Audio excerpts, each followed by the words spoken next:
How you doing, guys? Richie. Exquisite Corpses. This is the new James Tynion. I'm not a big fan of Tynion or Tiny Onion or whatever the hell it is that they call him. Didn't like Last House on the Lake. Couldn't finish it. Didn't like really any of his other stuff, I don't believe. This I like. So this is issue number 1. This is the second printing. That's why it's got a different cover. But I must say, I'm intrigued. So we have art by Michael Walsh. I wonder if that's the same guy who did Last House on the Lake. It kind of looks like it. I'm not sure, though. James Tynion, Jordy Belair, letters by Becca Carey. So first off, this gives me like a Kill Bill kind of Quentin Tarantino feel. It's about this town, this backwoods, not backwoods, but some small town, and all these 13 rich families pay off a sheriff to leave, and they're going to take over. And each family has a killer. So they send each of their killers in, and it's like a game to see who comes out alive. Everybody has to kill each other till there's the last man standing. And that's the story of that. But like I said, it definitely gives me like a Kill Bill. So this is the beginning where they're talking the sheriff out and paying him off $10 million and warning him not to warn anyone. But he leaves a letter to someone. And so then it starts off with some of the families. They start showing the families. And this lady, see, this story seems to revolve around her and her guy. He's a former Navy SEAL who killed like 60 enemy combatants and 300 civilians, I would assume, somewhere in Iraq or Afghanistan. But he got kicked out, and she tells him, I'll get you back in, and I'll make the people who kicked you out apologize. So I don't think he cares about the money. He just wants back into the service. So she locks him in. Now, then they start going to all the other families, introducing all the characters, like this guy, Recluse, and this guy, Leopold Strong, kills people with a giant hammer. So basically the first issue is just the setup, as you would think. And it shows some of the secondary characters. There's this woman who works for a radio station who has a kid, and she leaves it with these 2 gay guys. And it's Halloween, so they're going to take the kid out trick-or-treating, and then they just go back to showing all the killers. Like, this guy's just insane. Rascal Randy, the congregation, he's a religious zealot. We got a serial killer nurse, pretty boy, a little kid, gamer kid. So the SEAL agrees to it. He's all in. Layla Blaze, Firebug, Slater, and I forget what his code name was. The gunman, the lone gunman. Then Lady Carolina. The Fox Mask Killer. And there's been a lot of variants that show this guy, right? Or I think it's a girl.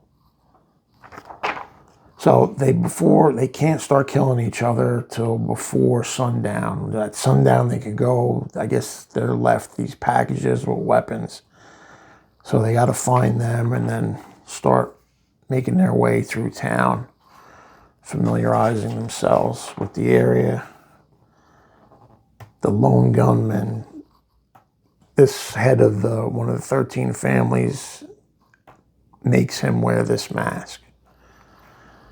So I guess they're all videotaping because they know right away when somebody gets killed. So there he is, the lone gunman.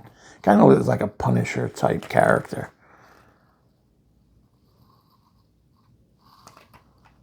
I like it, man. I like the Jordy Belair. I like the colors. And I saw Sleepy Reader on his top 10 for the week comics. He didn't like it, I guess, because it got too bloody or whatnot. And I hear you. Sometimes I get sick of gratuitous violence and blood, unless it fits the story. But so far for this, it didn't really bother me. So here they go. They're on the move, and already this kid's almost getting killed. Well, this guy who was supposed to be taking the little kid out trick-or-treating almost gets killed. But, kablam, lone gunman gets the first hit.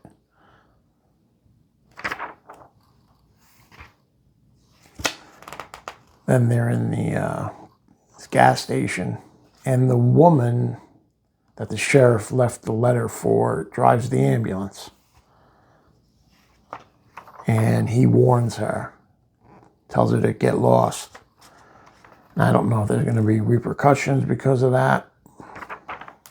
But I guess his conscience was bothering him and he had to tell her.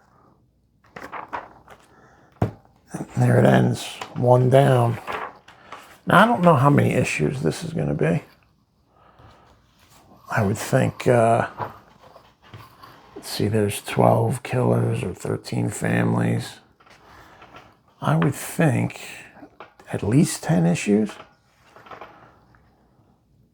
So,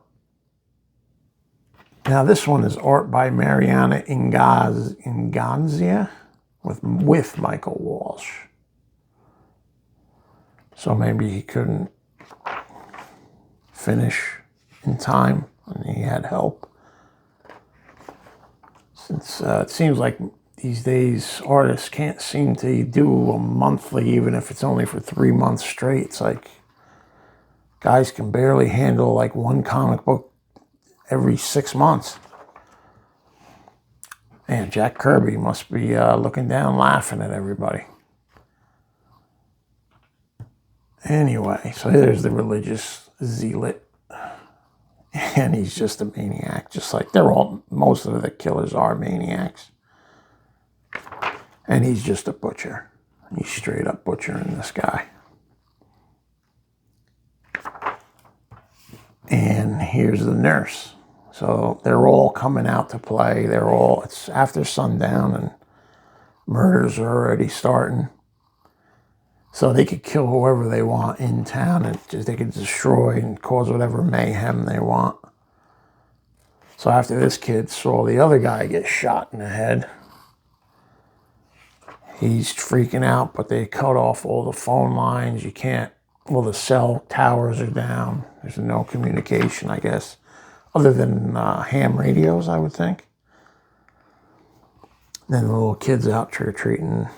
That's not really in real life. He just scared the shit out of him. And he has the misfortune of meeting up with one of the killers who's also a kid.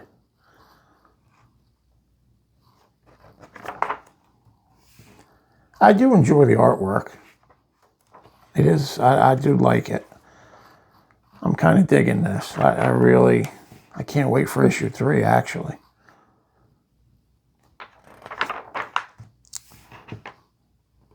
And here comes another one of the guys. So they're going at it. Boom, boom, boom. I don't want to give away too much. And it ends right there. First issue looked like it was double sized. This one was just normal sized. This one's pretty thick. I don't know how many pages. I don't believe they're numbered, but I enjoyed it, man. And I'm not a big Tynion fan. I like the art. Don't mind the blood and guts on this one. It's got me wanting to see what's going to happen next. That's for sure. Well, appreciate you guys watching. I'll catch you on the next one.